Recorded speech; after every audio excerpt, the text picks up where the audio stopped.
Bismillahirrahmanirrahim. Assalamualaikum warahmatullahi wabarakatuh. Alhamdulillahi rabbil alamin. Wabihi nasta'inu ala umurid dunya waddin. Assalatu wassalamu ala ashrafil anbiya'i wal mursalin. Sayyidina wa maulana Muhammad ya karim. Amma ba'd. Ma'asyiral muslimin, jamaah Mansamegah TV yang dirahmati Allah Subhanahu wa taala. Pertama-tama, marilah kita bersyukur kepada Allah Subhanahu wa taala karena atas rahmat Allah Subhanahu wa taala, Allah Subhanahu wa taala masih mengizinkan kita berada di tempat yang insyaallah dirahmati Allah Subhanahu wa taala.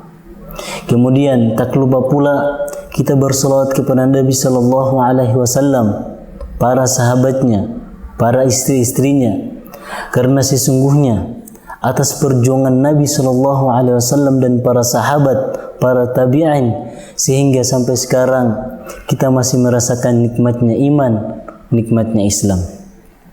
Ma'asyiral muslimin, jamaah Mansamegah TV yang dirahmati Allah Subhanahu wa taala.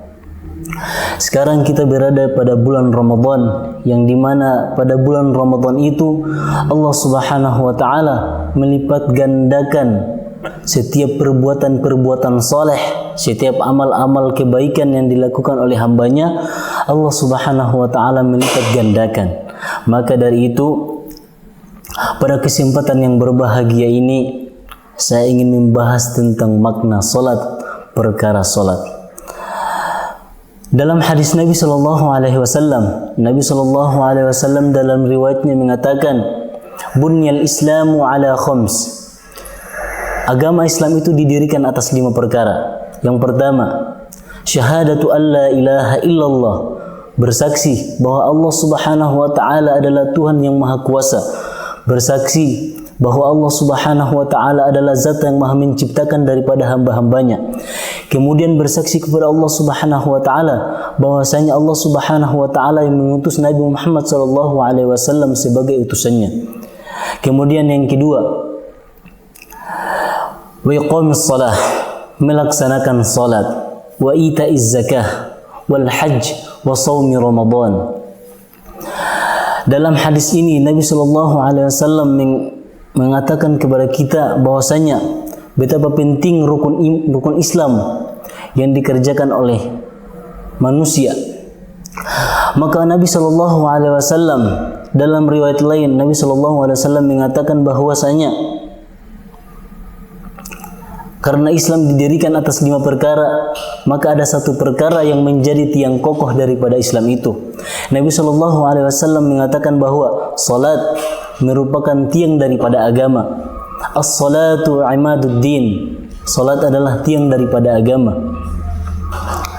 Dengan salat kita dapat merubah perilaku kita. Dengan salat dapat memisahkan kita di antara neraka Saqar namanya. Dalam Quran Allah Subhanahu wa taala mengisahkan, Allah Subhanahu wa taala berfirman dalam Quran, "Ma salakakum fi saqar." Ada orang yang pada saat itu Allah Subhanahu wa taala menanyakan kepada mereka, "Ma salakakum fi saqar?" Apa sih perbuatan yang membuat kalian hingga kalian masuk ke dalam neraka Saqar? Kemudian apa yang mereka jawab? Mereka mengatakan, qalu lam nakum minal musallin.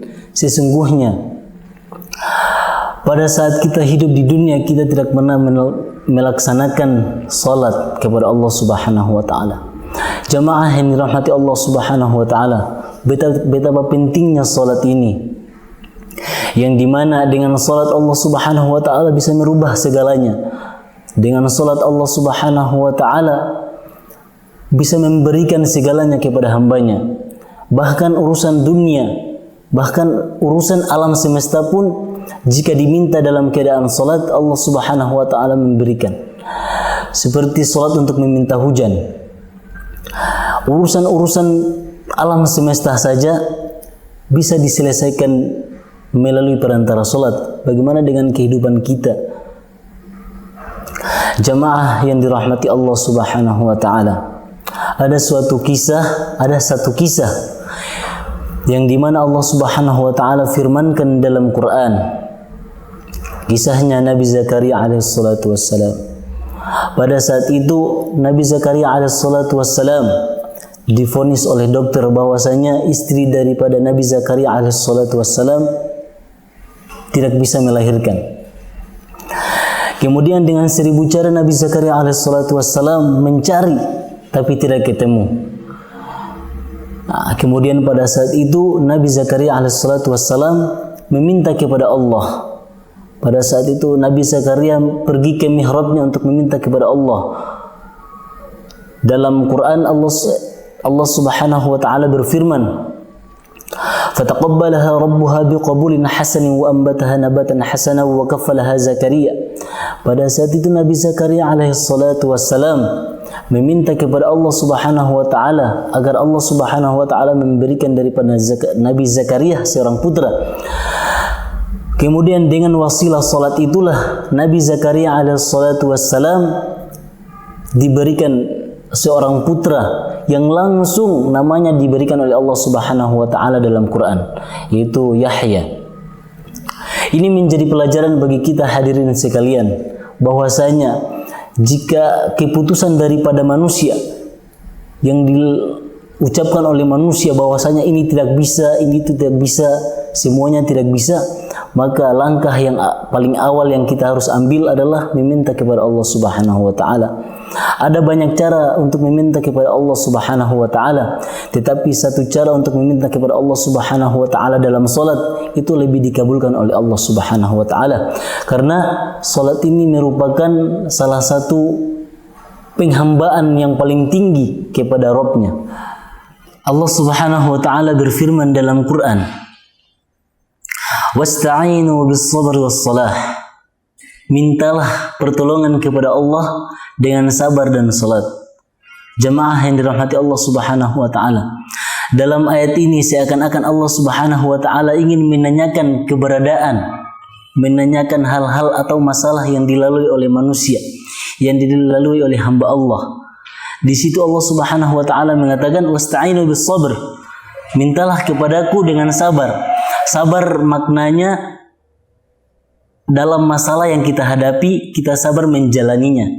Kemudian sambungan ayatnya bis-sabri was-salah. Kemudian setelah sabar, maka mintalah kepada Allah dengan salat, dalam keadaan salat. Allah Subhanahu wa Ta'ala berfirman dalam ayat lain bahwasanya Allah Subhanahu wa Ta'ala tidak mungkin membebani atau memberikan ujian kepada hambanya di luar batas kemampuan hambanya. Maka dalam ayat sebelumnya tadi Allah Subhanahu wa Ta'ala ingin berpesan kepada hamba, laluilah perjalananmu dengan sabar, kemudian mintalah kepadaku dalam keadaan salat, niscaya aku akan mengabulkan. Ada seorang Habib pernah mengatakan bahwa jangan pernah menunda-nunda waktu untuk berbuat kebaikan. Jangan pernah menunda waktu untuk bertaubat kepada Allah Subhanahu wa Ta'ala. Karena telah kita ketahui bahwasanya masa lalu itu milik sejarah, masa depan itu milik Tuhan. Yang milik kita hari ini hanyalah detik ini. Maka saya mengajak kepada saudara-saudaraku sekalian, pemuda-pemuda harapan bangsa, bahwasanya jangan pernah mengulur-ulur waktu untuk berbuat baik kepada Allah Subhanahu wa Ta'ala. Jangan pernah menunda-nunda untuk berbuat kebaikan kepada Allah Subhanahu wa Ta'ala. Karena sesungguhnya kita tidak pernah mengetahui apakah besok, apakah nanti kita masih diberikan kehidupan daripada Allah Subhanahu wa Ta'ala. Kita belum tentu mengetahui bahwa yang kita nantikan akan terjadi. Wallahu a'lam bis-shawab. Mungkin itu saja yang dapat saya sampaikan. Kurang dan lebih saya mohon maaf. Wabillahi taufiq wal hidayah. Wassalamualaikum warahmatullahi wabarakatuh.